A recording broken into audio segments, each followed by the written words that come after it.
Utečenecký tábor Čaka 2. Ebola sa vyskytla v Ugande a my sa snažíme jej šírenie kontrolovať. Ošetrujeme tu viac ako 3 až 4 tisíc pacientov každý mesiac. Najčastejšie tu liečíme maláriu. U detí sa tiež stretávame s vysokým počtom prípadov podvýživy. Väčšina utečencov prichádza z okolitých krajín. Máme tu utečencov z Rwandy a z Demokratickej republiky Kongo. Ako v tejto nemocnici chránite pacientov pred tým, aby sa tu nevyskytla alebo nešírila ebola? To, čo robíme v prvom rade, je screening. Každý človek, ktorý sem vstúpi, si musí dezinfikovať ruky a kontrolujeme jeho telesnú teplotu.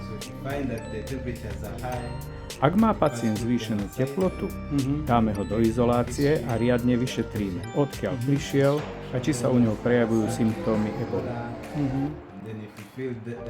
Ak máme skutočne vážne podozrenie na ebolu, pacienta uzavrieme do izolačnej miestnosti, odoberieme mu vzorky, ktoré pošleme na rozbor a do 24 hodín máme výsledok.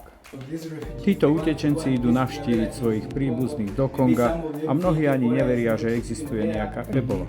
Cestujú na pohreb, aby pochovali niekoho a ani netušia, na akú chorobu vlastne zomrel.